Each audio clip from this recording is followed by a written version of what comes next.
아파트 복도에는 원래 아무 냄새도 없어야 했다. 깨끗한 페인트 냄새나 약한 세제 냄새 정도만 나야 마음이 놓였다. 그런데 그날 저녁 엘리베이터 문이 열리자마자 이상한 냄새가 훅 끼쳐왔다. 눅눅한 음식 썩는 냄새와 담배 연기가 섞인 것 같은 냄새였다. 나는 본능적으로 코를 막았다. 이런 냄새는 오래된 빌라 계단에서도 맡기 힘든 냄새였다. 복도를 한 걸음씩 걸어갈수록 냄새는 점점 더 짙어졌다. 우리 집 문 앞을 지나 앞집 쪽으로 갈수록 숨이 막혔다. 앞집 문 옆에는 커다란 쓰레기 봉투 2개가 나와 있었다. 봉투는 입이 제대로 묶이지도 않은 채 입을 벌리고 있었다. 굵은 파 냄새와 오래된 국물 냄새가 새어나왔다. 투명한 봉투 안쪽으로는 뼈와 껍질과 음식 찌꺼기가 뒤섞여 있었다. 마치 작은 쓰레기산이 복도 한가운데를 차지하고 있는 느낌이었다. 나는 잠깐 멈춰섰다. 지금 배를 눌러 따져야 할까 고민했다. 하지만 그 순간 우리 집 현관문이 열리더니 아내가 고개를 내밀었다. 여보, 또 냄새 나지? 아내는 벌써 몇 번이나 이 냄새 이야기를 했다. 처음에는 예민한 줄 알았다. 그런데 이제는 인정할 수밖에 없었다. 복도 공기가 진짜로 달라졌다. 집 안으로 들어오자마자 아내는 창문부터 열었다. 아이가 아직 어린데 이런 냄새 맡고 자라면 건강에 안 좋을 것 같다고 했다. 나는 신발을 벗으며 대충 웃어 넘기려 했다. 며칠만 참아보자고 했다. 이사 오면 원래 짐 정리하면서 쓰레기가 많이 나오지 않느냐고 말했다. 그런데 아내는 고개를 세게 저었다. 당신은 냄새 안 나. 이렇게 심한데 진짜 몰라. 아내는 내 코가 둔하다고 타박했다. 그리고 낮에 있었던 일을 천천히 말해주었다. 오늘도 앞집 문이 활짝 열려 있었는데 복도에 쓰레기 봉투를 줄줄이 늘어놓더라는 것이다. 경비 아저씨가 한번 치워달라고 하자 그 남자가 대꾸를 했단다. 내 집 앞이니까 신경 쓰지 말라고 말했다는 것이다. 말투가 아주 싸늘하고 거칠었다고 했다. 아내의 말을 듣는데 왠지 가슴이 서늘해졌다. 사실 나는 앞집 남자를 제대로 본 적이 없었다. 이사 오는 날 엘리베이터에서 스쳐 지나간 게 전부였다. 마른 체격에 깊게 눌러쓴 모자, 그리고 눈을 좀 피하는 듯한 인상. 그때는 그냥 낯가리는 사람인가 보다 생각했다. 그런데 아내의 말을 들으니 느낌이 달라졌다. 저녁을 먹고 설거지를 끝낼 무렵 현관 센서 등이 켜지는 소리가 났다.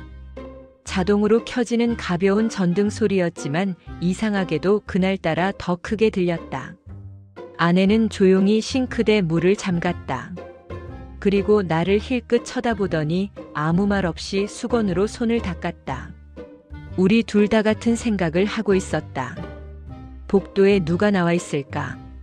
잠시 후 문틈 아래로 희미한 연기가 스며들었다. 익숙한 냄새였다. 담배 냄새였다. 집 안에서 맡는 담배 냄새는 유난히 더 진하게 느껴졌다. 아내는 입술을 꽉 깨물었다. 아이 방 문을 한번 확인하더니 내 쪽으로 다가와 낮은 목소리로 말했다. 여보, 저 사람 진짜 이상해. 낮에는 쓰레기, 밤에는 담배야. 이러다가 우리 애가 아픈 거 아니야. 나는 말없이 현관문에 다가갔다. 도어뷰로 복도를 살폈다. 어두운 복도 한가운데 앞집 남자가 벽에 등을 기대고 서 있었다. 슬리퍼를 질질 끌며 한 손에 담배를 물고 있었다. 쟤를 바닥에 아무렇지 않게 털었다. 발치에는 작은 재더미가 쌓여 있었다. 옆에는 낮에 보았던 쓰레기 봉투가 그대로 있었다. 그 순간 우리 집 문 바로 옆에 걸린 소화전이 눈에 들어왔다. 빨간 상자 위에는 흰 글씨로 비상용이라는 글자가 적혀 있었다. 그 아래로 담배 연기가 천천히 흘러갔다. 나는 목이 바짝 말랐다. 혹시라도 불이라도 나면 어떡하나 하는 생각이 들었다. 그러나 문을 열 용기는 쉽게 나지 않았다. 싸움을 좋아하는 성격도 아니었고 그 남자의 표정도 왠지 범상치 않았다. 뒤에서 아내가 물었다. 또 담배 피워. 나는 고개만 끄덕였다. 아내는 한숨을 깊게 내쉬었다. 그러더니 뜻밖의 말을 꺼냈다. 여보, 이대로 두면 안 돼. 그냥 참으면 저 사람은 더 심해질 거야. 방송에서 봤잖아. 처음에만 넘어가면 평생 시달리는 거라고. 나는 대답을 하지 못했다. 머릿속이 복잡했다. 괜히 나섰다가 우리 가족이 더 위험해지는 건 아닐까 걱정됐다. 그날 밤 우리는 창문을 닫고도 쉽게 잠들지 못했다. 복도 쪽에서 가끔씩 웃음소리가 들렸다. 낮게 욕하는 소리도 들리는 것 같았다. 아내는 이불 속에서 몸을 웅크리고 누워 있었다. 아이는 천진하게 코를 골며 자고 있었다. 그 숨소리를 들을수록 마음이 더 무거워졌다. 이 집이 안전해야 할 마지막 공간인데 자꾸만 낯선 사람의 그림자가 스며드는 느낌이었다. 침대에 누워 천장을 바라보며 나는 스스로에게 물었다. 우리가 잘못한 게 뭐가 있을까? 그냥 조용히 살아가고 싶은 것뿐인데 왜 이런 이웃을 만나게 된 걸까? 그리고 또 한 가지 불길한 생각이 들었다. 저 사람은 단지 쓰레기와 담배 정도로 끝날 사람이 아닐지도 모른다는 생각이었다. 아직 아무 일도 일어나지 않았지만 이미 모든 일이 시작된 것처럼 가슴이 서서히 내려앉았다. 다음 날 아침 아내는 현관에 작은 수첩을 하나 놓았다. 지나가면서 냄새가 날 때마다 시간과 날짜를 적겠다고 했다. 나는 그런다고 뭐가 달라지겠냐고 물었다. 아내는 조용히 웃었다. 그래도 기록은 남겨야 한다고 말했다. 나중에 문제가 생기면 우리도 우리 나름대로 준비가 되어 있어야 한다고 했다. 그 말이 이상하게 마음에 남았다. 마치 앞으로 정말 큰일이 벌어질 것처럼 들렸다. 출근 준비를 하며 넥타이를 매는 동안에도 복도 쪽에서 사람 움직이는 소리가 났다. 발걸음 소리, 봉투 끄는 소리, 문 닫히는 소리가 뒤섞여 울렸다. 나는 문 사이로 스며드는 그 모든 소리가 하나의 경고처럼 느껴졌다. 오늘 하루만 무사히 지나가면 좋겠다고 생각했다. 그러나 그때는 몰랐다. 지금 복도에서 나는 이 냄새와 소리가 우리 가족의 삶을 통째로 뒤흔들 첫 번째 신호였다는 사실을 전혀 알지 못했다. 아파트 복도 문제는 그날로 끝난 줄 알았다. 회사 일도 바쁘고 집에 돌아오면 아이 재우고 쓰러져 자느라 생각할 겨를도 없었다. 그런데 이틀 뒤 퇴근해서 엘리베이터에서 내리자마자 나는 눈을 의심했다. 우리 집 쪽 복도 끝까지 검은 비닐봉지가 줄처럼 깔려 있었다. 마치 누군가 일부러 벽을 따라 쓰레기 장식을 해놓은 것 같았다. 가까이 다가가 보니 음식물 쓰레기, 종이 박스, 뜯어낸 비닐, 캔, 플라스틱이 뒤섞여 있었다. 봉투 몇 개는 터져 있어서 국물이 바닥에 고였다.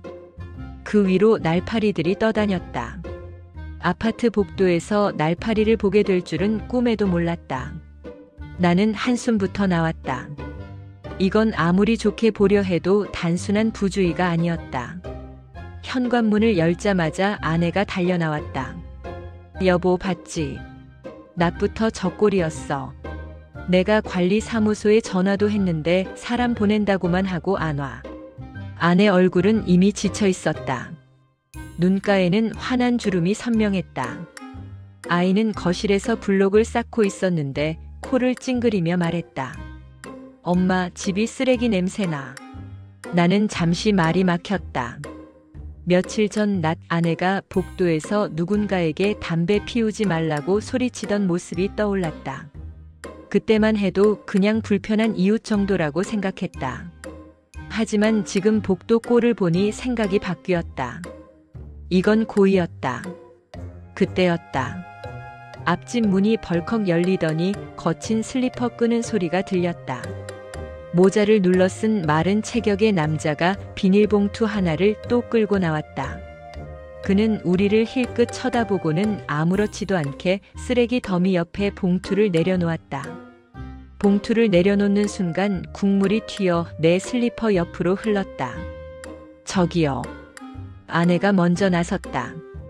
여기 복도 공용 공간이에요. 쓰레기는 집 안에 두셔야죠. 남자는 고개를 살짝 돌리더니 비웃듯이 코로 숨을 내뿜었다. 내 집 앞이니까 내가 알아서 한다. 신경 끄라. 그리고 입에 문 담배에 다시 불을 붙이려 했다.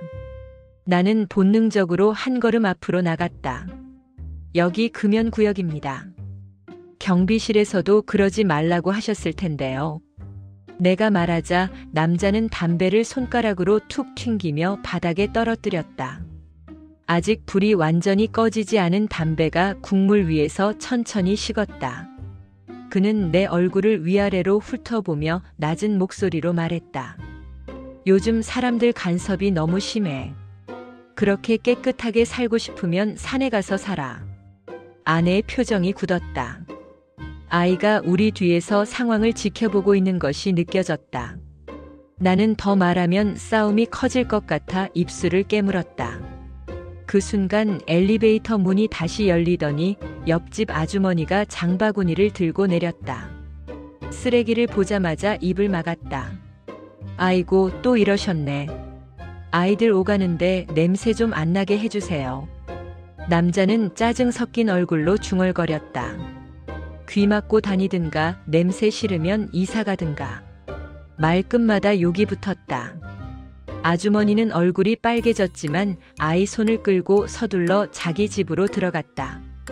엘리베이터 문이 닫히고 복도는 다시 침묵으로 가라앉았다. 쓰레기 냄새와 남자의 무례함만 공기 속에 남았다. 그날 밤 아내는 결국 관리사무소를 또 찾았다. 나는 피곤하다고 집에 남아 있었지만 마음 한편이 계속 불편했다. 1시간쯤 지나 아내가 돌아왔다. 손에는 안내문 종이가 몇 장 들려 있었다. 여보, 우리 아파트도 복도 쓰레기랑 흡연하면 과태료 나온대. 이거 방송으로 틀어달라고 했어. 아내의 눈빛은 결심으로 단단해져 있었다. 며칠 뒤부터 아파트 스피커에서는 하루에도 몇 번씩 안내 방송이 흘러나왔다. 공용 공간에 쓰레기를 방치하지 말 것. 복도와 계단에서 흡연을 하지 말 것. 반복 적발 시 벌금을 부과할 수 있다는 내용이었다. 나는 방송이 나올 때마다 속으로 다행이라고 생각했다. 하지만 앞집 남자는 오히려 더 대놓고 행동하기 시작했다. 방송이 나오던 어느 오후 나는 우연히 창문으로 아래를 내려다보다 이상한 장면을 보았다. 주차장 한가운데 검정 승용차 한 대가 대각선으로 서 있었다. 차는 흰 선을 2칸이나 가로질러 서 있었고 뒤쪽 차량은 빠져나오지 못해 경적을 울리고 있었다. 운전석에서 느릿느릿 내리는 사람의 뒷모습은 낯이 익었다. 앞집 남자였다. 그는 뒤에서 경적을 울리던 차를 힐끗 쳐다보더니 휴대전화만 만지작거렸다. 차주가 창문을 열고 조심스럽게 말했다. 차를 조금만 앞으로 빼주시겠어요? 남자는 어깨를 으쓱하며 말했다. 나 금방 갈 건데요. 그냥 좀 기다리세요. 차 안에 있던 아이 울음소리가 여기까지 들리는 것 같았다. 그런데도 그는 꿈쩍도 하지 않았다. 그날 저녁 현관 앞에서 또 다른 실랑이가 벌어졌다. 낯선 중년 남자가 초인종을 누르며 소리쳤다. 이 차 주인 누구야? 연락처도 안 써놓고 이렇게 막 대놓으면 어떡합니까? 복도에 나온 주민들이 서로 눈치를 보았다. 결국 아내가 조심스럽게 입을 열었다. 혹시 검정차 말씀하시는 거면 앞집분 차예요. 중년 남자의 얼굴이 더 붉어졌다. 앞집 문이 열리고 남자가 슬리퍼를 끌며 나왔다. 왜 이렇게 시끄러워? 남자가 묻자 상대는 이를 악물며 말했다. 주차 좀 똑바로 하세요. 애 데리고 나가야 되는데 한참을 갇혀 있었어요. 남자는 코웃음을 쳤다. 애면 다야. 나도 바빠. 그리고는 문을 쾅 닫고 들어가 버렸다. 복도 공기는 더 무겁게 가라앉았다. 그날 이후로 앞집 남자는 아파트 전체에서 유명해졌다. 엘리베이터 안에서 사람들은 작은 목소리로 속삭였다. 아, 그 집. 쓰레기 내놓는 집. 주차 엉망인 집. 아이 있는 집들 사이에서 불안과 분노는 조금씩 쌓여갔다. 그런데 이상한 점이 하나 있었다. 이런 상황 속에서 아내는 점점 더 앞장서기 시작했다는 것이다. 처음에는 관리사무소에 전화만 하던 아내는 어느 순간 아파트 단체 채팅방을 만들자고 제안했다. 직접 공지를 만들어 올리고 복도 사진을 찍어 올리고 규칙을 정리해서 나눠 가졌다. 남편 차 긁히면 바로 연락 주세요. 블랙박스 영상도 같이 확인해 드릴게요. 아내의 말에 몇몇 주민들이 호응했다. 나는 그런 아내가 대견하면서도 한편으로는 걱정스러웠다. 괜히 저 사람 자극하는 거 아니야. 조심해. 내가 말하면 아내는 늘 같은 대답을 했다. 조용히만 살 순 없다. 아내는 그날을 기점으로 완전히 달라졌다. 예전에는 아이 학원 시간 맞추고 장 보러 다니는 전업주부였다. 그런데 앞집 남자가 이사 온 뒤부터 아내의 하루는 복도와 경비실을 중심으로 돌아가기 시작했다.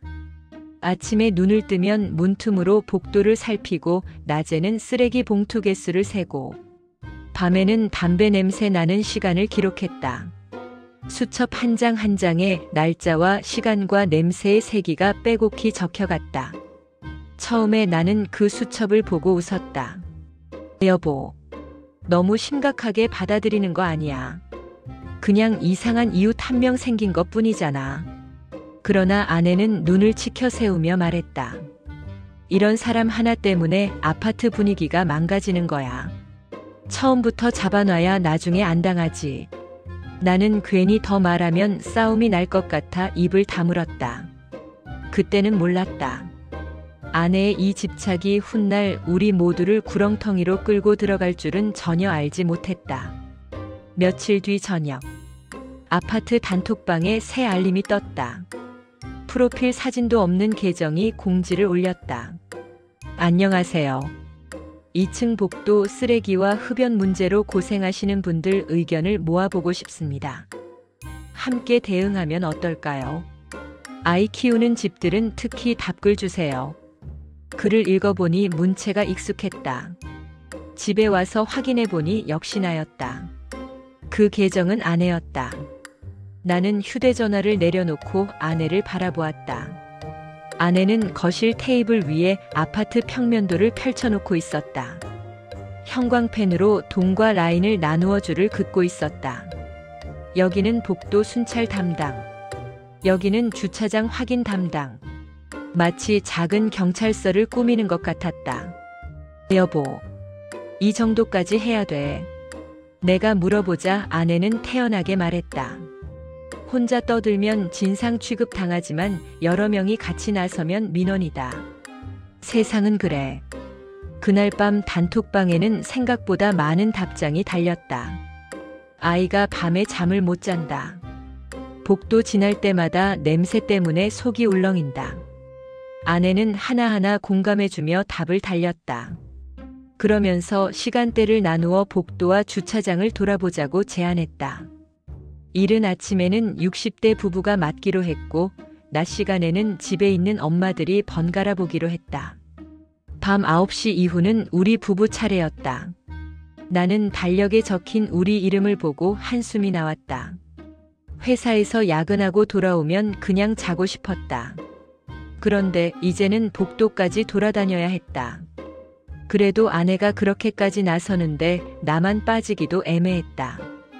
그날부터 우리는 저녁만 먹으면 현관 앞에 섰다. 아내는 시계를 켜고 나는 슬리퍼를 신고 복도 끝까지 걸어갔다. 쓰레기 봉투가 나오면 사진을 찍고 담배 냄새가 나면 시간과 위치를 적었다. 앞집 남자는 처음에는 우리를 힐끗힐끗 보기만 했다. 그러나 어느 날 밤에는 노골적으로 다가와 서 있었다. 어디 관광 왔나? 남자가 비웃으며 말했다.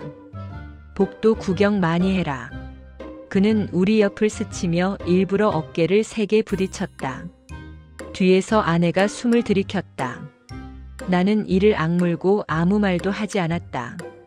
내가 화를 내는 순간 이 사람과 같은 사람이 될 것 같았다.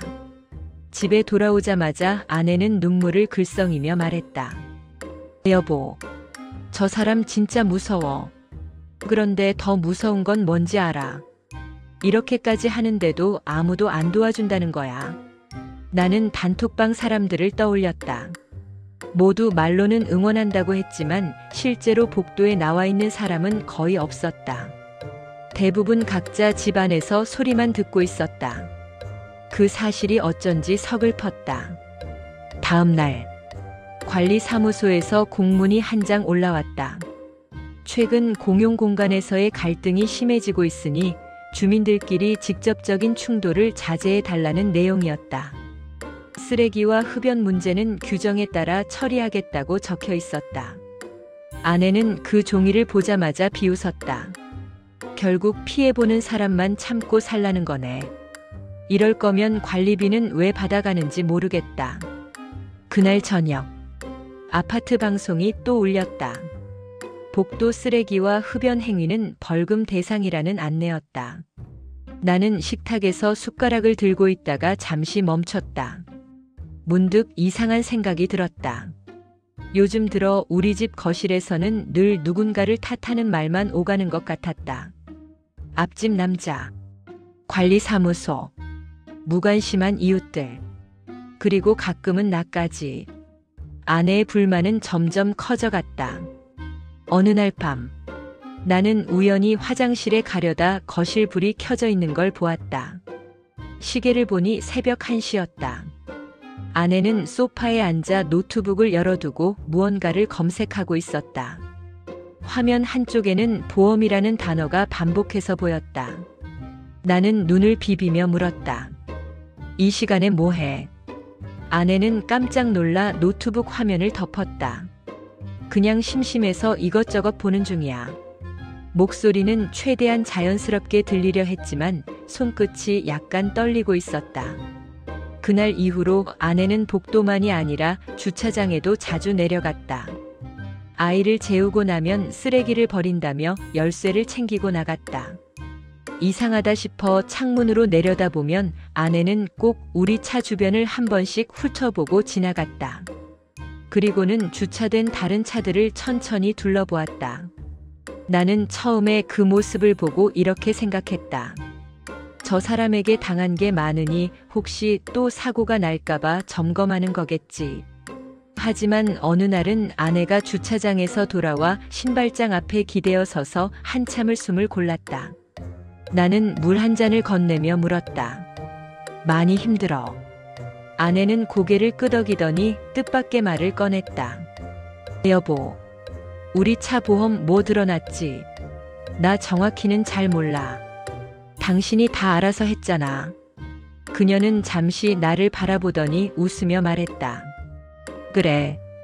당신은 원래 돈만 내고 내용은 잘 모르지. 그 웃음은 씁쓸했고 내 어깨를 스치고 지나가는 바람처럼 차가웠다. 나는 그때까지만 해도 아내의 질문이 단순한 호기심인 줄 알았다. 그러나 그 말을 들은 그날 밤, 이상하게도 나는 잠이 잘 오지 않았다. 머릿속에서 자꾸만 하나의 장면이 떠올랐다. 어두운 주차장, 묵묵히 차를 살피는 아내의 뒷모습, 그리고 휴대전화 화면에 비친 검색 기록. 그때는 아직 정확한 그림이 떠오르지 않았다. 다만 막연한 불길함만이 가슴 한구석에 조용히 자리를 잡기 시작했다. 아파트 주차장은 늘 조용한 곳이었다. 출근 시간과 퇴근 시간을 빼면 차들도 거의 움직이지 않았다. 그래서 나는 우리 아파트 주차장을 믿었다. 적어도 차 한 대 긁히는 일은 없을 거라고 막연히 생각했다. 그런데 그 믿음은 생각보다 허무하게 깨졌다. 그날은 금요일 저녁이었다. 회사에서 야근을 마치고 택시를 타고 집에 돌아왔다. 몇 주째 차를 거의 쓰지 않아 일부러 지하 주차장 쪽으로 내려가 보기로 했다. 택시에서 내려 엘리베이터를 지나 지하로 향하는 계단을 내려갔다. 자동 센서 등이 켜지자 천장 형광등이 깜빡이며 빛을 뿌렸다. 나는 익숙한 번호판을 찾으며 걸어갔다. 그런데 먼 발치에서부터 뭔가 이상한 느낌이 들었다. 차 표면이 매끈하게 빛나야 하는데 여기저기 긁힌 자국이 그림자처럼 얼룩져 보였다. 가까이 다가간 순간 나는 그대로 굳어버렸다. 조수석 문, 뒷문, 뒷범퍼까지 끊어진 흰 선이 여기저기 난도질하듯 지나가 있었다. 손톱으로 긁은 것 같은 얕은 선도 있었고 쇠붙이로 깊게 파고든 것 같은 굵은 상처도 있었다. 여러 날에 걸쳐 반복해서 긁은 듯 방향이 모두 제각각이었다. 순간 심장이 쿵 하고 내려앉았다. 머릿속이 하얘졌다가 바로 붉게 달아올랐다. 나는 손끝으로 상처를 천천히 쓸어보았다. 까끌한 촉감이 손끝에 그대로 느껴졌다. 그래도 우리 가족을 태우고 다니는 소중한 차였다. 그때 계단 쪽에서 발소리가 들렸다. 나는 반사적으로 고개를 들었다. 앞집 남자가 슬리퍼를 끌며 내려오고 있었다. 그는 우리 차 옆을 스치듯 지나가며 한 번 힐끔 쳐다보았다. 그러더니 아무 일도 아니라는 듯 다른 칸에 세워둔 자신의 차로 향했다. 야! 나도 모르게 입 밖으로 소리가 튀어나왔다. 남자가 천천히 돌아섰다. 왜? 짧은 한마디였는데 그 말 속에는 짜증과 비웃음이 잔뜩 섞여 있었다. 나는 한 걸음 우리 차 쪽으로 물러나며 긁힌 자국을 가리켰다. 이거 봐요. 이게 그냥 우연이라고 생각해요. 남자는 코웃음을 쳤다. 차가 길에 다니면 긁힐 수도 있는 거지. 그걸 가지고 사람을 의심해. 나는 목소리를 낮추려 노력했지만 잘 되지 않았다. 우리 차 한동안 안 썼어요. 여기 세워둔 채였어요. 근데 이렇게까지 긁혀 있으면 누가 의심을 안 하겠어요. 잠시 정적이 흘렀다. 주차장 위쪽에서 뭔가 떨어지는 소리만 메아리 쳤다. 남자는 주머니에 손을 찔러 넣더니 천천히 내 쪽으로 걸어왔다. 가까이에서 보니 눈빛이 생각보다 훨씬 차가웠다. 그러더니 내 어깨를 스치고 지나가며 낮은 목소리로 말했다. 말 조심해. 괜히 잘못 건드렸다가 다치는 건 자기 가족일 수도 있어. 나는 그 말을 듣는 순간 등골이 서늘해졌다. 위협이라는 걸 모를 만큼 순진한 나이가 아니었다. 몸은 화가 나서 당장 붙잡고 따지고 싶었지만 머리는 반대로 아이 얼굴을 떠올리고 있었다. 집에서 우리를 기다리고 있을 아내와 아이. 괜히 더 큰 싸움을 만들어버리면 그 피해가 고스란히 가족에게 돌아올 것 같았다. 남자가 차를 몰고 나가자 주차장은 다시 조용해졌다. 그러나 내 가슴속은 쉴 새 없이 요동쳤다. 나는 떨리는 손으로 긁힌 부분을 몇 장 찍어두었다. 그리고 천천히 계단을 올라왔다. 엘리베이터 거울 속 내 얼굴은 돌처럼 굳어 있었다. 집에 들어오자마자 아내가 물었다. 여보, 왜 이렇게 늦었어? 나 차 좀 보고 왔어. 말이 끝나자마자 목이 메었다. 아내가 눈을 크게 떴다. 설마 또 무슨 일 생긴 거야? 나는 휴대전화를 꺼내 사진을 보여주었다. 아내는 한 장씩 넘겨보다가 입을 틀어막았다. 이게 뭐야? 여보, 이거 거의 긁어놓은 수준인데. 나는 최대한 차분하게 설명했다. 차를 한동안 안 썼다는 것, 주차장 구조상 다른 차가 스치기 어려운 위치라는 것, 그리고 방금 주차장에서 마주친 사람의 표정까지. 말을 하면 할수록 마음속에서는 하나의 이름이 점점 크게 떠올랐다. 앞집 남자. 아내는 한참 동안 말이 없었다. 그러다 천천히 숨을 고르고 말했다. 여보, 이건 그냥 넘어가면 안 돼. 우리만 당했을 리가 없어. 다른 집들 차에도 분명히 문제가 있었을 거야. 아내의 눈빛은 이미 결심으로 가득 차 있었다. 그날 밤 아내는 단톡방에 사진을 올렸다. 혹시 최근에 차 훼손당하신 분들 계세요? 우리 차가 지하 주차장에 세워둔 상태에서 이렇게 긁혀 있었습니다. 혹시 비슷한 피해 있으시면 같이 이야기해 보고 싶습니다. 금방 답이 올라왔다. 자기 차도 이상하게 흠집이 늘었다는 사람. 백미러가 부러져 있었다는 사람. 누가 그랬는지 몰라 속만 끓였다는 이야기들. 주민들 이야기를 들으면서 점들은 하나둘 이어졌다. 모두 비슷한 위치에 주차한. 그리고 무엇보다 그 근처를 자주 서성이는 한 사람. 아내는 휴대전화를 내려놓으며 천천히 말했다. 여보, 솔직히 말해봐. 당신도 의심되지. 나는 고개를 끄덕일 수밖에 없었다. 우리가 가진 건 긁힌 차와 나쁜 인상뿐이었다. 경찰에 가더라도 추측만으로는 아무것도 할 수 없을 게 뻔했다. 나는 한숨을 내쉬며 말했다. 블랙박스라도 제대로 찍힌 게 있어야 할 텐데. 그 순간 아내의 눈이 반짝였다. 여보, 우리 차 블랙박스만 있는 게 아니야. 아내는 곧장 메모장을 꺼내 주차 구역을 그리기 시작했다. 어느 라인에 누가 주차하는지, 누가 새 차를 샀는지, 누가 자리를 자주 바꾸는지. 내가 기억나는 대로 말해주면 아내가 적었다. 그러더니 결론을 내리듯 말했다. 좋아. 내일부터는 복도만 볼 게 아니야. 이제는 주차장까지 같이 봐야겠네. 나는 고개를 저었다. 당신 너무 나가는 거 아니야. 우리 일도 벅찬데 왜 자꾸 더 끌어안으려고 해. 그러자 아내는 단호한 목소리로 말했다. 지금 안 막으면 나중에는 더 큰일 생긴다니까. 오늘은 차지만 내일은 사람일 수도 있어. 나는 그 말에 더 이상 아무 말도 할 수 없었다. 이미 우리 가족의 일은 시작되어 있었다. 그리고 나는 몰랐다. 이 긁힌 차 한 대가 앞으로 우리 삶을 얼마나 뒤흔들지. 그 밤 이후로 나는 집에 돌아와도 마음이 편하지 않았다. 현관 비밀번호를 누를 때마다 주차장에서 들었던 그 남자의 목소리가 귓가에 다시 울렸다. 아내와 아이 웃음소리도 어딘가 멀게 느껴졌다. 불안이 천천히 번졌다. 차가 긁힌 뒤로 나는 주차장을 지날 때마다 괜히 숨을 한 번 더 고르게 됐다. 앞집 남자만 보면 속이 뒤틀렸고 차 옆면에 길게 남은 상처를 볼 때마다 마음도 같이 긁혀나가는 것 같았다.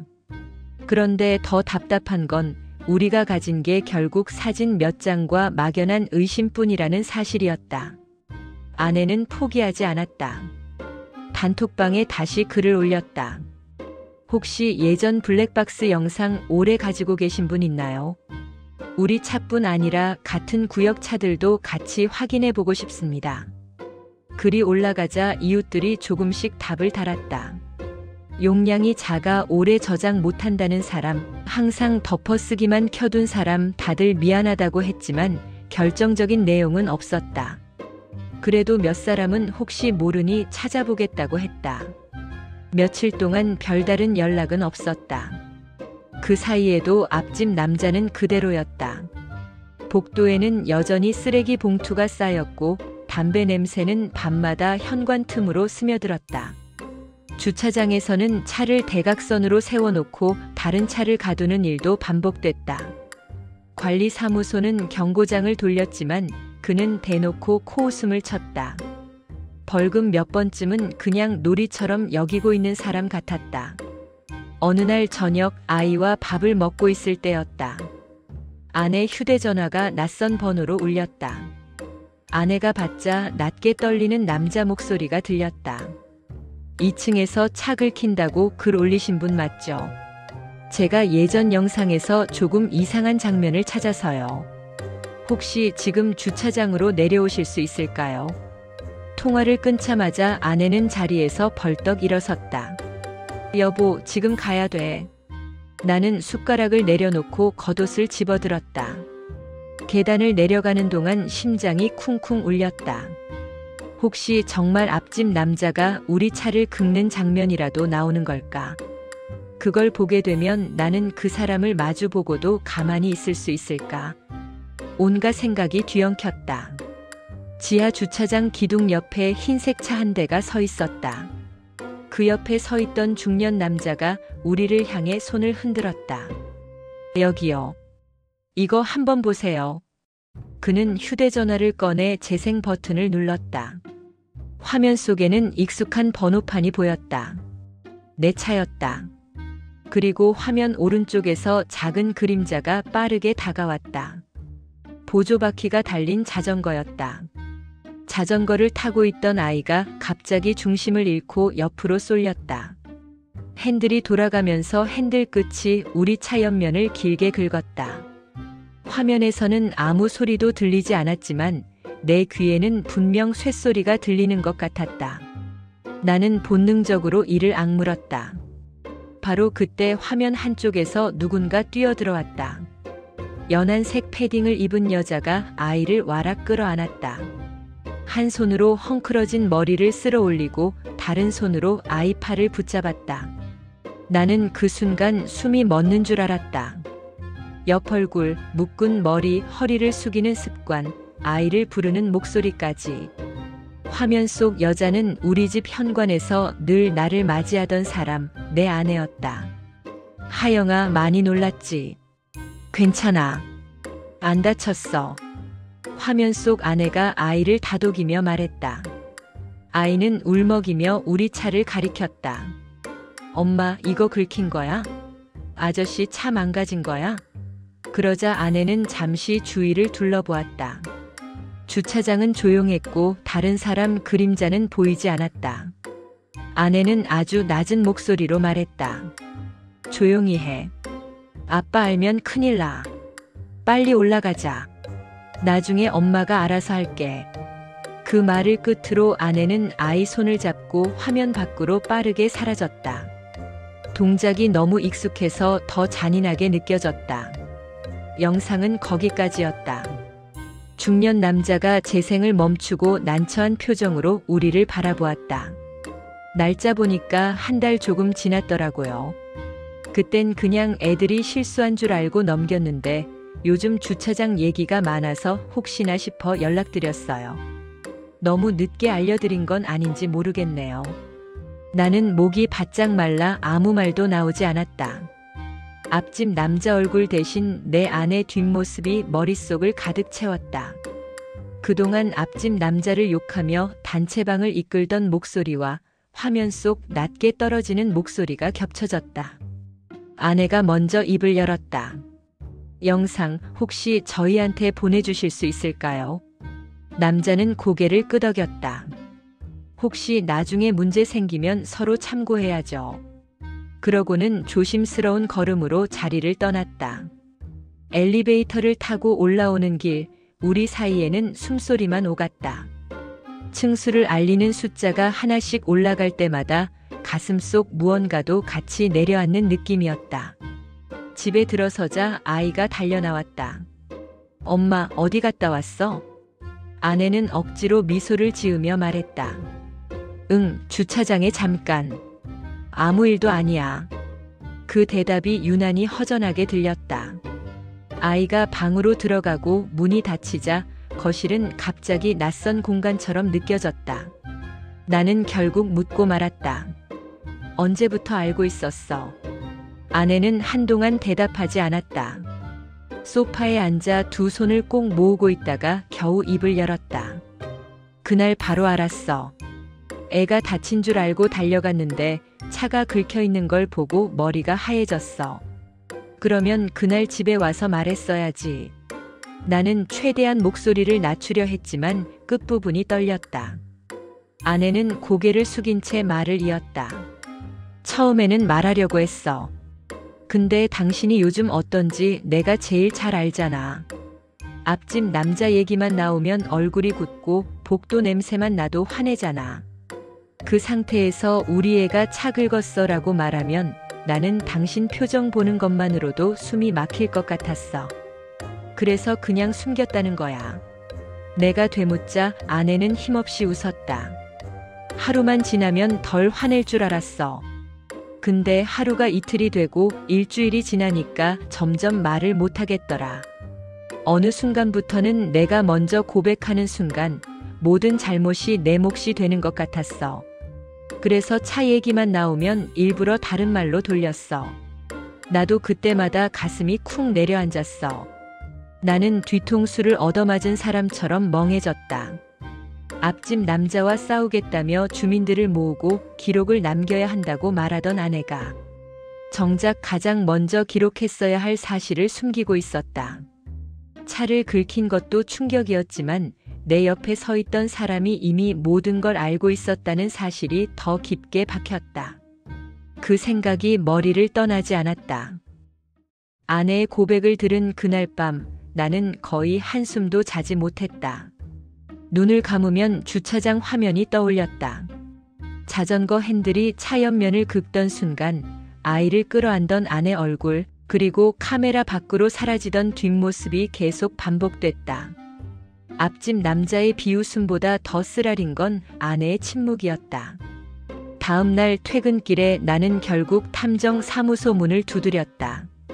아내는 일이 커진다고 말렸지만 여기서 멈추면 모든 잘못이 우리 탓이 되는 것 같았다. 나는 아파트에서 벌어진 일들을 처음부터 끝까지 말했다. 복도 쓰레기와 담배, 주차장 민폐, 긁힌 차, 그리고 한 달 전 영상 속 우리 아이와 아내의 모습까지. 탐정은 말없이 메모만 하다가 블랙박스 이야기가 나오자 고개를 끄덕였다. 아파트 CCTV는 길어야 한 달치입니다. 그 이전을 보려면 각 차량 블랙박스에 기대야 해요. 그는 주차 구역 번호를 적어달라고 했다. 자주 서 있는 차, 오래 서 있는 차, 거의 움직이지 않는 차를 떠올려 보라고 했다. 나는 기억나는 대로 설명했고 탐정은 종이에 동그라미를 치며 말했다. 이 중 몇 분만 협조해 주셔도 한두 달 전까지는 확인해 볼 수 있을 겁니다. 며칠 동안 연락은 없었다. 그 사이 집 안 공기는 더 무거워졌다. 아내는 아이 앞에서만 억지로 웃었고 나도 일부러 말을 아꼈다. 서로 눈이 마주치면 그냥 고개를 돌렸다. 그 사이 우리 사이에는 말하지 못한 말들이 층층이 쌓이기 시작했다. 사흘째 되던 날 저녁 탐정에게서 전화가 왔다. 오늘 주차장 영상을 몇 개 더 확보했습니다. 말씀하신 시기보다 조금 전 영상도 하나 있습니다. 내일 저녁에 오실 수 있을까요? 나는 바로 가겠다고 했다. 전화를 끊고 나서도 한동안 휴대전화를 쥔 손이 떨렸다. 다음 날 퇴근 후 다시 사무소에 앉았다. 노트북 화면이 내 앞으로 돌아왔다. 첫 번째 영상에는 이미 알고 있는 장면이 나왔다. 자전거, 긁힌 차, 당황한 아내. 나는 시선을 돌렸다. 문제는 두 번째 영상이었다. 다른 차량 블랙박스 화면 구석에 우리 차가 작게 잡혀 있었다. 날짜는 한 달 전보다 더 전 새벽 4시 직전이었다. 처음 몇 초 동안은 아무 일도 없었다. 텅 빈 주차장에 희미한 조명만 깔려 있었다. 그러다 엘리베이터 쪽에서 누군가 내려왔다. 회색 후드티에 운동화를 신은 사람, 대충 묶은 머리. 실루엣만 봐도 나는 누군지 알 수 있었다. 아내였다. 아내는 주위를 한번 둘러보더니 곧장 우리 차 쪽으로 향했다. 손에는 작은 물건이 들려 있었다. 화면을 확대하자 부드러운 천이 아니라 끝이 날카로운 것처럼 보였다. 아내는 조수석 문 옆에 몸을 붙이고 허리를 숙였다. 그리고 손에 든 것을 차 옆면에 가져다 댄 뒤 아주 천천히 옆으로 움직였다. 이미 있던 흠집과는 다른 방향의 선이 하나 더 생겼다. 나는 의자를 꽉 움켜쥐었다. 탐정은 말을 아끼며 재생 막대를 조금 더 옮겼다. 이번에는 아내가 그 물건을 주머니에 넣고 휴대전화를 꺼냈다. 플래시를 켠 뒤 여러 각도에서 차 옆면을 찍었다. 화면 속에서 번쩍이는 빛이 내 속을 같이 후벼 파는 것 같았다. 탐정이 낮은 목소리로 말했다. 이 영상은 처음 흠집을 발견하셨다고 한 날의 이틀 전입니다. 차가 어느 날 갑자기 심하게 긁힌 게 아니라 며칠 사이에 상처가 늘어났다는 뜻입니다. 그리고 그 과정에 사모님이 관여한 건 분명해 보입니다. 저희는 그 사실만 전달드립니다. 나는 억지로 웃음 비슷한 걸 흘렸다. 그러면 그날 주차장에서 놀란 표정도 다 알고 있던 연기였다는 말이네요. 탐정은 고개를 살짝 저었다. 마음까지 제가 판단할 수는 없습니다. 다만 영상은 거짓말을 잘 안 합니다. 그 정도만 말씀드리겠습니다. 사무실을 나와 집으로 돌아오는 길, 신호등 불빛이 유난히 눈에 박혔다. 집에 들어가고 싶지 않다는 생각과 당장 가서 따져 묻고 싶다는 생각이 번갈아 올라왔다. 그러나 아무것도 묻지 않고 예전처럼 지낼 자신은 없었다. 현관 비밀번호를 누르고 문을 열자 국 끓는 냄새가 났다. 아내는 부엌에서 등을 보인 채 서 있었고 아이는 방에서 노래를 따라 부르고 있었다. 나는 말없이 식탁에 앉았다. 밥을 거의 다 비웠을 때 나는 숟가락을 내려놓았다. 새벽 4시에 주차장 내려간 적 있어. 내 질문에 아내의 손이 멈췄다. 숟가락이 그릇 가장자리를 치며 짧은 소리를 냈다. 아내는 천천히 고개를 들었다. 눈빛이 크게 흔들렸다. 당신 영상 본 거야. 나는 대답 대신 고개를 끄덕였다. 아내 얼굴에서 피가 가시는 게 보였다. 입술이 하얗게 말라 올라갔다. 잠시 후 아내가 힘없이 웃었다. 그래, 언젠가는 들킬 줄 알았어.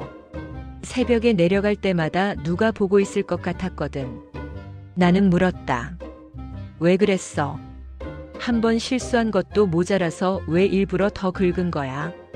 아내는 바로 대답하지 못했다. 두 손을 무릎 위에서 꽉 모으더니 한참 있다가 말을 꺼냈다. 당신은 내 말 안 듣잖아. 복도 냄새 얘기해도 담배 얘기해도 쓰레기 얘기해도 맨날 조금만 참으라고만 했지. 나는 하루 종일 그 복도 지나가야 했어. 애 손잡고 왔다 갔다 하면서 그 냄새를 들이마셨다고. 그녀는 떨리는 숨을 내쉬었다. 근데 차가 긁히고 나니까 이건 그냥 냄새 문제가 아니라는 생각이 들었어. 우리 가족이 무시당하는 것 같았고 내가 가볍게 취급받는 것 같았어. 그런데도 당신은 조용히 넘어가자고 했어. 그때 알았어. 이 집에서 나를 지킬 사람은 나뿐이구나. 그래서 증거라도 확실히 만들어 놓으면 그땐 당신이랑 경찰이 같이 움직여 줄 알았어. 그 말은 이해가 되면서도 도무지 받아들이고 싶지 않았다. 나는 손가락을 깍지 끼고 입을 꾹 다물었다. 앞집 남자의 그림자와 아내의 그림자가 한꺼번에 겹쳐졌다. 우리가 싸우고 있는 건 이웃 한 사람이 아니라 이미 엇갈려버린 서로의 마음이라는 사실이 뒤늦게 보이기 시작했다. 그리고 나는 어렴풋이 느꼈다. 아직 끝난 게 아니라는 것을. 이 일은 이제 겨우 시작일 뿐이라는 불길한 예감이 가슴속 어딘가에서 천천히 그러나 끈질기게 꿈틀거리고 있었다. 내 심장은 조용히 내려앉는 느낌이었다. 속이 울렁거렸다. 아내의 고백 이후 집안 공기는 얇은 얼음처럼 금이 가 있었다. 아이가 있을 때만 억지 웃음이 오갔다. 아이 방 문이 닫히는 순간 우리 사이에는 말 대신 긴 침묵이 내려앉았다. 회사에서도 머릿속은 온통 주차장과 복도 그리고 새벽 영상 속 아내의 뒷모습뿐이었다. 모니터를 보고 있어도 글자는 눈에 들어오지 않았다. 며칠 뒤 탐정에게서 전화가 왔다. 의뢰인님, 차 훼손 부분은 거의 정리됐습니다요. 그런데 아내분 관련해서는 저희가 조심스럽습니다. 그 말만 들었으면 그만두었을지도 모른다. 하지만 이어진 한마디가 나를 붙잡았다. 대신 말씀하신 윗집 남자와의 관계가 조금 이상해서요. 따로 보여드릴 영상이 있습니다. 나는 깊게 한숨을 쉬고도 결국 약속 시간을 물었다. 다음 날 저녁 나는 다시 탐정 사무실에 앉아 있었다. 화면에는 우리 아파트 엘리베이터 내부가 잡혀 있었다. 퇴근 시간인지 여러 사람이 타고 내렸다. 그러다 어느 순간 탐정이 재생을 멈췄다. 아내와 아이 그리고 낯이 익은 남자가 서 있었다. 윗집 남자였다. 아이들은 같은 유치원 가방을 메고 있었고 아내는 그에게 고개를 숙이며 웃었다. 다음 영상은 비 오는 날 정문 앞이었다. 우산 2개가 나란히 서 있었다. 하나는 아내가, 하나는 윗집 남자가 들고 있었다.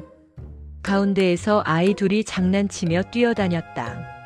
아내는 아이들 쪽으로 우산을 기울이면서도 남자 쪽으로 조금씩 몸을 붙였다. 나는 모니터 앞에서 숨을 삼켰다.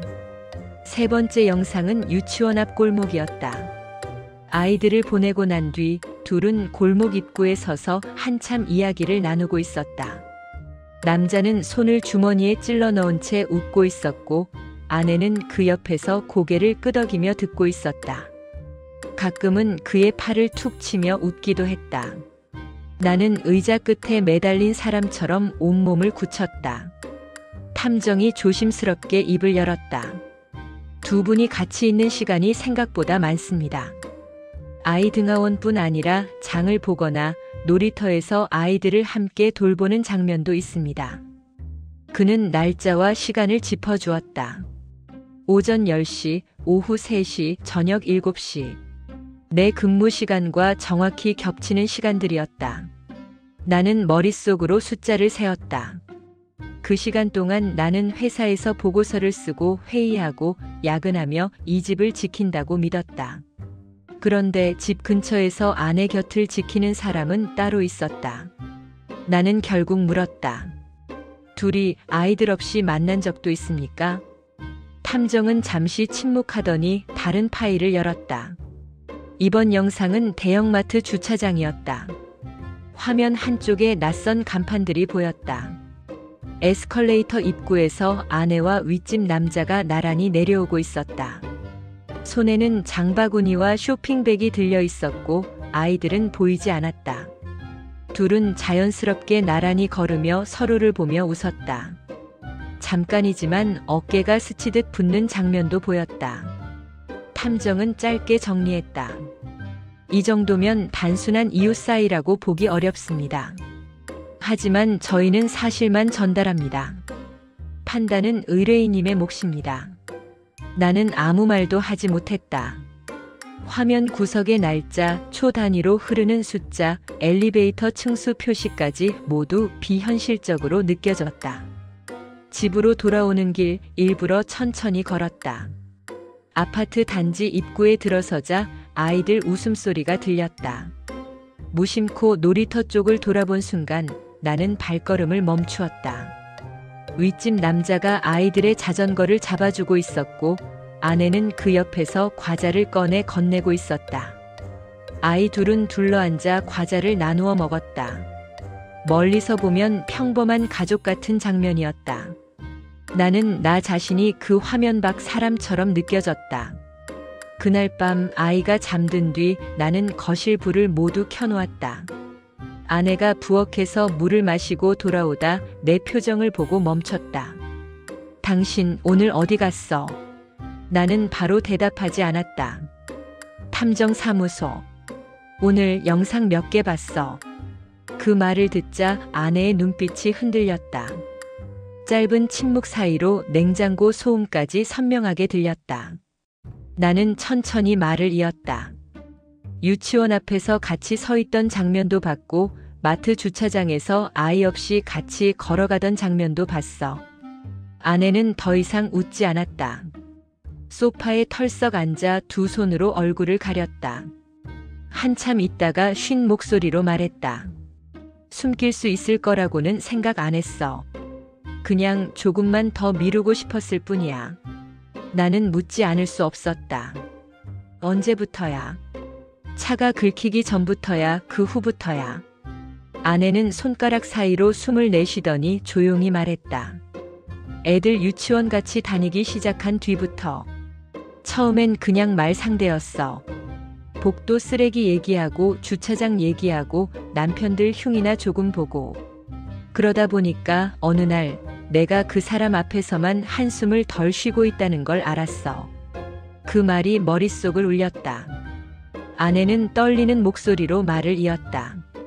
당신한테 말하면 돌아오는 대답은 늘 같았어. 조금만 참자. 바쁘다. 나중에 얘기하자. 나는 하루 종일 집에 갇혀 있었어. 복도 냄새 맡고 엘리베이터에서 눈치 보고 관리사무소랑 싸우고. 나도 누군가한테는 약해져 보고 싶었어. 적어도 내 편인 것 같은 사람 옆에 앉아 있고 싶었어. 그 사람이 딱 그 자리에 들어와 버린 거야. 그녀의 말은 변명처럼 들리면서도 한편으로는 사실 같기도 했다. 하지만 이해와 용서는 전혀 다른 문제였다. 나는 결국 차갑게 물었다. 그래서 차도 마음도 다 긁어버린 거야. 앞집 남자 탓하면서 결국 우리 집을 제일 먼저 부순 사람은 누구야? 아내는 고개를 세게 저었다. 아니야. 그 사람 탓으로 돌리고 싶지 않아. 차를 더 긁은 건 내 선택이야. 안 그래도 엉망인 현실을 내가 더 엉망으로 만든 거지. 거실 시계 초침 소리가 유난히 크게 들렸다. 그날 밤 우리는 끝내 결론을 내리지 못했다. 헤어지자는 말도 버텨보자는 말도 나오지 않았다. 대신 서로 다른 쪽을 바라본 채 같은 소파에 앉아 있었다. 불은 켜져 있었지만 마음은 완전히 어두웠다. 복도 쓰레기와 담배 냄새에서 시작된 일은 이제 우리 부부 사이 가장 깊은 곳까지 파고들고 있었다. 그리고 나는 느꼈다. 이 집을 무너뜨릴 진짜 균열은 아직도 남아있다는 사실을. 탐정사무소에서 돌아온 뒤로 며칠 동안 큰 사건은 없었다. 앞집 남자는 여전히 복도에서 담배를 피웠고 주차장에서는 여전히 엉망으로 차를 댔다. 쓰레기 봉투도 그대로였다. 겉으로 보기에는 아무것도 달라진 게 없었다. 그런데 이상하게도 우리 집 안 공기만 조금씩 달라지고 있었다. 말수가 줄고 눈빛이 달라졌다. 서로를 의심하는 냄새가 났다. 어느 날 저녁 식탁 위에 낯선 봉투 하나가 올려져 있었다. 회사에서 돌아오니 아내가 팔짱을 낀 채 그 봉투를 지켜보고 있었다. 서류 봉투 겉면에는 보험사 이름이 적혀 있었다. 익숙한 로고였지만 내가 들어둔 실비 보험회사는 아니었다. 나는 찜찜한 마음으로 봉투를 집어들었다. 이거 뭐야? 내가 묻자 아내가 짧게 대답했다. 나한테 온 거야. 일상배상 책임 어쩌고 하는 보험 있잖아. 그쪽에서 조사 나온대. 아내는 최대한 아무렇지 않은 표정을 지으려 했지만 손가락 끝이 미세하게 떨리고 있었다. 봉투 안에는 안내문과 함께 날짜가 적힌 종이가 들어 있었다. 다음 주 수요일 오후 담당 손해사정사가 우리 동네 카페에서 만나고 싶다고 적혀 있었다. 단순한 확인 절차라고 쓰여 있었지만 나는 직감적으로 알 수 있었다. 이건 단순한 확인이 아니라 의심이었다. 나는 안내문을 다시 한번 읽어보고 천천히 물었다. 당신 보험으로 돈 받은 적 있어? 아내는 고개를 끄덕였다. 당신 출근하고 애들 유치원 갔을 때 몇 번. 자전거 타다가 다른 차 긁힌 적도 있었고 놀이터에서 애가 놀다가 사람 다친 적도 있었고 그럴 때마다 그 사람이 알려줬어. 이렇게 하면 보험에서 돈 나올 거라고. 그 사람이란 말이 누구를 가리키는지 굳이 묻지 않아도 알 수 있었다. 윗집 남자였다. 나는 씁쓸하게 웃었다. 그래서 둘이 같이 서류 쓰고 같이 영상 찍고 같이 돈도 나눴겠지. 아내는 깜짝 놀라 나를 올려다보았다. 아니야. 돈은 내가 받았어. 내 이름으로 내 계좌로. 그 사람은 방법만 알려준 거야. 방법만 알려주고 그냥 갔다고 믿으라는 거야. 내 말투가 점점 날카로워지는 게 느껴졌다. 그날 밤 나는 아내와 같이 카페에 나가보기로 했다. 처음에는 혼자 나가겠다고 버티던 아내도 결국 내 시선을 피하지 못했다. 수요일 오후 아이를 유치원에 보내고 우리는 집을 나섰다. 날씨는 맑았지만 마음은 잔뜩 흐려 있었다. 카페 구석 자리에는 검은 서류 가방을 내려놓은 남자가 앉아 있었다. 얇은 안경을 쓴 그는 우리가 들어오자 자리에서 일어나 가볍게 인사를 했다. 안녕하세요. 보험 손해사정인 한도윤이라고 합니다. 이름이 귓가에 걸렸다. 이상하게도 그 이름이 우리 집안 어디엔가 이미 한 번 스쳐 지나간 것처럼 느껴졌다. 그는 준비해온 서류를 꺼내며 조심스럽게 말했다. 최근에 고객님 명의로 일상배상 책임 담보를 이용한 청구가 여러 건 접수되었습니다. 액수는 크지 않지만 피해자가 계속 같은 분이라서요. 그래서 혹시라도 오해가 생기지 않도록 이렇게 직접 뵙게 됐습니다. 나는 메모지 위에 적힌 이름을 내려다보았다. 피해자 이름 칸에는 윗집 남자의 이름이 적혀 있었다. 이름이 계속 같다는 건 우연이라 보기에는 조금 어렵습니다. 손해사정인은 최대한 부드럽게 말을 골랐다. 자전거 사고, 유리문 파손, 휴대전화 떨어뜨린 사고. 전부 다른 장소에서 벌어졌지만 피해자는 늘 한 사람입니다. 그래서 본사에서 공모 가능성을 의심하고 있습니다. 공모라는 단어가 탁자 위에 떨어지는 순간 아내의 어깨가 크게 흔들렸다. 나는 아내를 힐끗 쳐다보았다. 그녀의 손등 위에 굵은 핏줄이 도드라져 있었다. 공모라뇨. 제가 일부러 그런 사고를 만들었다고요. 아내가 떨리는 목소리로 항의했다. 손해사정인은 고개를 저었다. 아직 아닙니다. 그래서 조사를 하는 겁니다. 요즘 악용 사례들이 많아서요. 저희도 예민할 수밖에 없습니다. 그는 준비해온 사진 몇 장을 테이블 위에 펼쳐놓았다. 놀이터에서 아이가 넘어져 울고 있는 사진, 유리문에 금이 간 사진, 주차장 바닥에 떨어진 휴대전화 사진, 그리고 그 옆에서 메모를 쓰고 있는 아내의 옆모습이 있었다. 사진 속에서 아내는 늘 같은 사람을 바라보고 있었다. 화면에는 나오지 않았지만 나는 알 수 있었다. 그 자리에 윗집 남자가 서 있다는 걸. 그분과의 관계를 조금 설명해 주실 수 있을까요?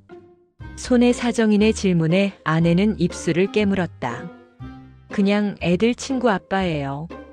같은 동에 사는 이웃이고요. 그분이 보험 얘기를 먼저 꺼냈습니까? 아니면 고객님이 먼저 물어보셨습니까? 처음에는 제가 물어봤어요. 자꾸 이런 일이 생기니까 혹시 보험으로 처리할 수 있냐고. 그랬더니 그 사람이 자기가 잘 아는 사람이 있다고 하더라고요. 그래서 이렇게 된 거예요. 그 말을 들은 순간 머릿속에서 따로 놀던 조각들이 하나로 맞춰지기 시작했다.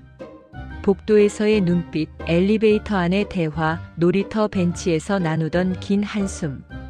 아내가 그에게 기댄 건 단순한 감정 문제가 아니었다. 생활비와 돈 문제, 그리고 숨 쉴 틈이 필요했던 마음까지 엮여 있었다. 손해사정인은 마지막 종이를 내밀었다. 오늘 이 자리에서 사실대로 말씀해 주시면 저희도 최대한 선처 방향으로 보고서를 작성하겠습니다. 하지만 만약 나중에 거짓이 드러나면 상황이 많이 달라질 수 있습니다. 혹시 그분과 미리 상의하고 사고를 만들거나 수리비를 부풀린 적이 있습니까? 질문은 단순했지만 답은 단순하지 않았다. 아내는 한참 동안 말을 잇지 못했다. 카페 안 사람들 말소리가 멀리서 웅웅거리는 것처럼 들렸다.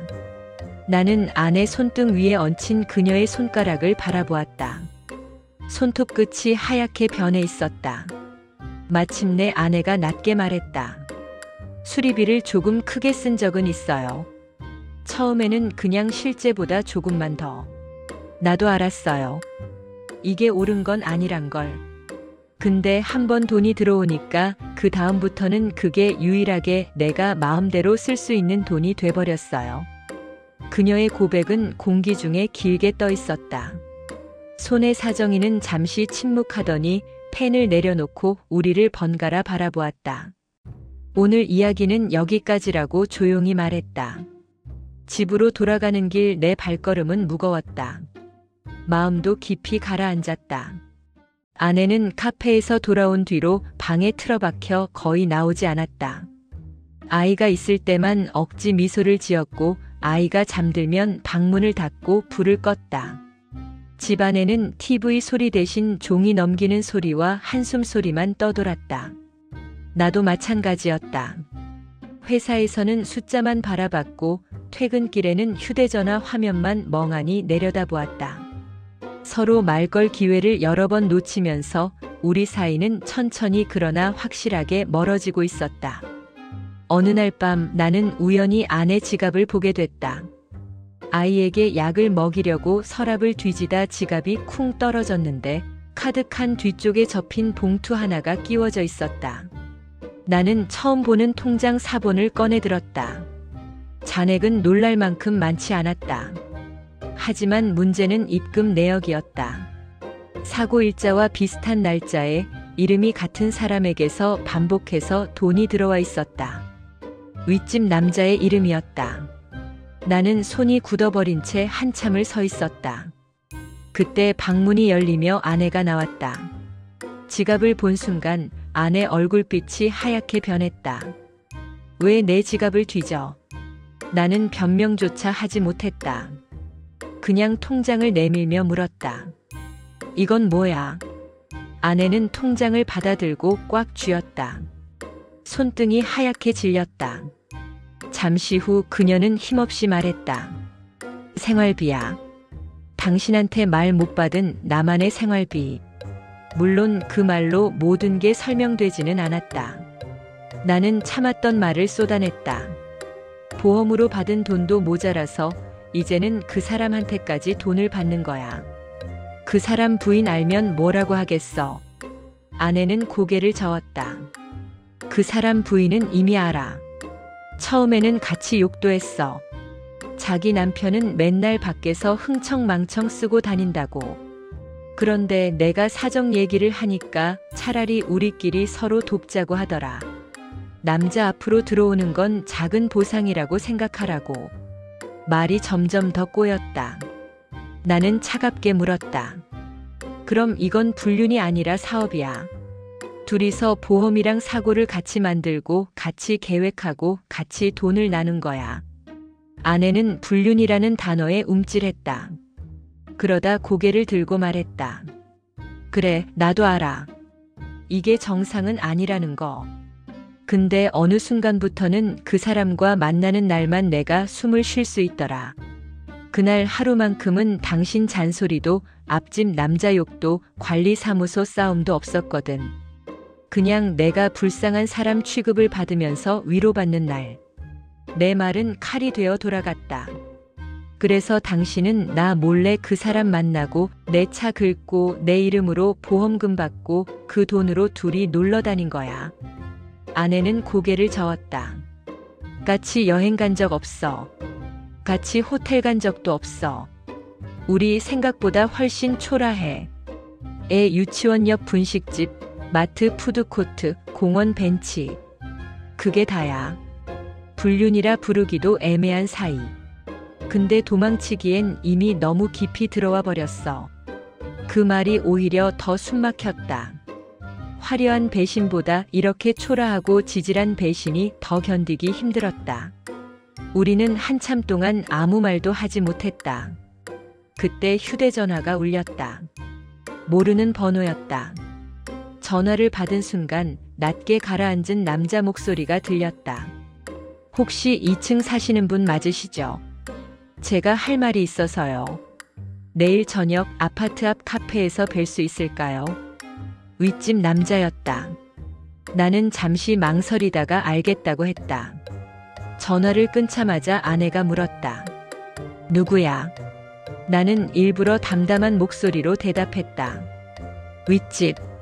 아니, 이제는 당신 친구라고 해야 하나? 다음 날 저녁 나는 혼자 카페로 나갔다. 창가 자리에 앉아 있는데 문이 열리며 그가 들어왔다. 편한 차림의 슬리퍼, 늘 보던 그 얼굴이었다. 그는 나를 보더니 어색하게 웃었다. 생각보다 일찍 나오셨네요. 나는 일부러 공손하게 말했다. 불렀으니 나온 거죠. 무슨 일입니까? 그는 잠시 주변을 둘러보더니 허리를 숙여 말했다. 먼저 죄송합니다. 이 한마디만큼은 꼭 하고 싶었어요. 당신 차, 당신 가족, 당신 아내. 내가 다 엉망으로 만들었으니까요. 그의 사과는 이상하게도 진심처럼 들렸다.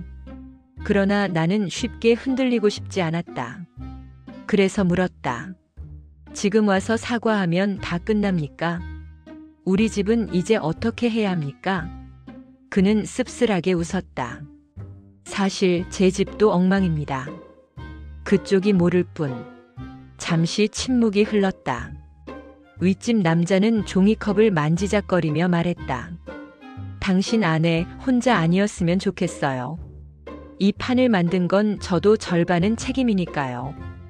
혹시라도 조사 들어가면 제가 더 많이 뒤집어 쓰는 걸로 정리할 생각입니다. 나는 믿기지 않는다는 눈빛으로 그를 바라보았다. 왜 그렇게까지 하죠? 그는 천천히 고개를 들었다. 눈 밑에는 깊은 그늘이 져 있었다. 이렇게라도 해야 내가 덜 비겁해 보일 것 같아서요. 그리고 한 가지 더.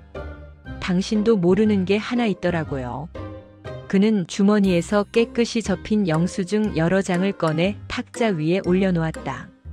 거기에는 내가 한 번도 가본 적 없는 술집 이름과 식당 이름들이 적혀 있었다. 결제한 사람 이름은 내 이름이었다. 카드 뒷자리는 분명 내 카드였고 시간은 대부분 야근하던 날 밤 늦은 시각이었다. 나는 얼어붙은 손으로 종이를 뒤집어 보았다. 금액은 크지 않았다. 하지만 적혀 있는 인원수와 메뉴, 그리고 메모칸의 글씨가 이상했다. 옆자리 팀장 외 3인. 거래처 접대. 윗집 남자는 낮게 말했다. 이 계산들 전부 당신 아내가 대신 막아준 겁니다. 회사 법인카드 한도 넘었을 때 팀장이 눈치 주면서 당신 개인 카드 뽑으라고 했답니다. 그때마다 당신 아내가 알아서 돈을 채워 넣었어요. 보험금이든 제가 준 돈이든 어디서든 끌어모아서요. 그 말을 듣는 순간 머릿속에서 무언가 끊어지는 소리가 났다. 나는 믿고 싶지 않았다. 집에 가져다 준 월급 봉투가 생각보다 훨씬 허술한 방패였다는 사실을 인정하고 싶지 않았다. 윗집 남자는 마지막으로 한 장을 더 내밀었다. 통화 기록이 적힌 종이었다. 거기에는 낯선 번호와 함께 짧은 메모가 적혀 있었다. 연장 상담. 금리 조정. 그는 조용히 설명했다. 당신 명의로 된 대출이 하나 더 있더군요. 아내분이 대신 알아보고 대신 전화하고 대신 연장해 왔어요. 당신이 비자 연장 때문에 통장 잔고 신경 쓸 때 그 뒤에서 구멍 막고 있던 사람도 사실은 그 사람이었어요. 나는 입을 열었지만 아무 말도 나오지 않았다. 지금까지 나는 늘 피해자라고 생각했다. 앞집 남자와 아내의 잘못 때문에 우리 집만 무너지고 있다고 믿었다. 하지만 영수증과 통화 기록, 숨겨진 통장은 조용히 말해주고 있었다. 이 집을 조금씩 갉아먹은 사람은 나도 포함이라며. 카페 유리창 너머로 아파트 불빛이 보였다. 그 불빛 속에는 쓰레기 냄새도 담배 연기도 보험 서류도 서로의 비밀도 뒤섞여 있을 것이다. 그리고 나는 알 수 있었다. 오늘 이 자리를 나가는 순간 우리 가족 이야기는 예전으로 절대 돌아갈 수 없다는 사실을. 집에 돌아왔을 때 거실 불은 꺼져 있었다. 아이 방에서 작은 코 고는 소리가 새어나왔다. 아내는 식탁에 앉아 있었다. 앞에는 미처 치우지 못한 설거지와 반쯤 비운 국그릇이 놓여 있었다. 나는 신을 벗지도 않은 채 맞은편에 앉았다. 한동안 아무 말이 없었다. 냉장고 돌아가는 소리와 벽시계 초침만 방 안을 채웠다. 내가 먼저 입을 열었다. 당신 나보다 더 많이 알고 있었더라. 내 카드 내역까지, 내 대출까지. 아내는 고개를 들지 않고 조용히 말했다. 누군가는 알아야 했으니까. 당신은 늘 모른 척 했잖아. 비자 연장만 아니면 통장 잔고도 보기 싫어했잖아. 나는 그 말에 할 말을 잃었다. 사실이었기 때문이다. 잠시 후 아내가 물었다. 그 사람이 뭐라고 하디? 나 대신 욕 많이 먹었지. 나는 카페에서 들은 말을 그대로 전하지 않았다. 대신 이렇게 말했다. 당신이 한 짓 절반은 자기가 뒤집어 쓰겠다고 하더라. 그래야 덜 비겁해 보인대. 아내는 비웃듯 웃었다. 그 사람답네. 늘 마지막 말은 멋있게 하고 싶어 하니까. 나는 속에 담아두었던 말을 꺼냈다. 나도 잘한 거 하나도 없어. 복도 냄새도 담배도 차 긁힌 것도 다 당신 혼자 막도록 놔뒀지. 회사 힘들단 말만 반복하면서 집은 그냥 저절로 버티겠지 생각했어. 그러면서도 마음 한쪽으로는 당신이 그냥 알아서 해줄 거라고 믿었지. 그게 제일 큰 잘못이었는지도 몰라. 아내는 그제야 나를 정면으로 바라보았다. 눈가에는 깊은 다크서클이 져 있었다. 여보, 나도 처음부터 이렇게 하려고 했던 건 아니야. 처음에는 그냥 복도 사진 찍고 관리사무소 찾아가고 단톡방 만들고 거기까지였어. 근데 아무도 제대로 도와주지 않으니까 조금씩 선을 넘게 되더라. 보험도 돈도 사람 관계도. 계속 버티다가 어느 날 거울을 봤는데 내 얼굴이 내가 아니었어. 그녀는 두 손으로 얼굴을 감쌌다. 한참을 그러고 있다가 낮게 말했다. 우리 이제 어떻게 할까? 나는 그 질문이 이 집에서 가장 무거운 질문이라는 걸 알고 있었다. 정답은 어디에도 적혀 있지 않았다. 경찰에 신고할 수도 있었다. 보험사 조사에 솔직히 다 말할 수도 있었다. 그냥 모른 척 서로 덮고 살 수도 있었다. 하지만 어느 쪽이든 예전의 우리로 돌아가는 길은 없었다. 나는 천천히 말했다. 일단 숨기는 건 그만하자. 당신이 한 일, 내가 한 일 있는 그대로 드러내자. 보험사든 경찰이든 물어보면 사실대로 말하자. 대신 남 탓은 그만하자. 앞집 남자도 윗집도 관리사무소도. 우리 몫부터 책임지자. 아내는 입술을 깨물었다. 그러다 힘없이 고개를 끄덕였다. 그래. 이제 숨을 곳도 없으니까. 그날 밤 우리는 나란히 앉아 메모지를 펼쳤다. 보험금 받은 날짜, 사고가 났던 장소, 누구와 있었는지 하나하나 적어 내려갔다. 내 카드로 결제된 영수증과 대출 서류도 옆에 놓았다. 마치 스스로를 고발하는 진술서를 쓰는 기분이었다. 하지만 이상하게도 가슴 한구석이 조금은 가벼워지는 느낌이 들었다. 최소한 거짓말은 줄어들고 있었기 때문이다. 새벽이 가까워졌을 때 아내가 조심스럽게 물었다. 여보, 우리 계속 같이 갈 수 있을까? 나는 오래 생각하지 않았다. 지금 당장 대답할 수 없어. 솔직히 말해서 당신 얼굴만 봐도 화가 나고 내 얼굴도 보기 싫어. 그렇지만 당장 이혼 서류부터 찾을 마음도 아니야. 적어도 이 일의 끝은 함께 보자. 그 다음은 그때 가서 또 얘기하자. 아내는 그 말을 듣고 잠시 울먹였다가 결국 조용히 눈물을 닦았다.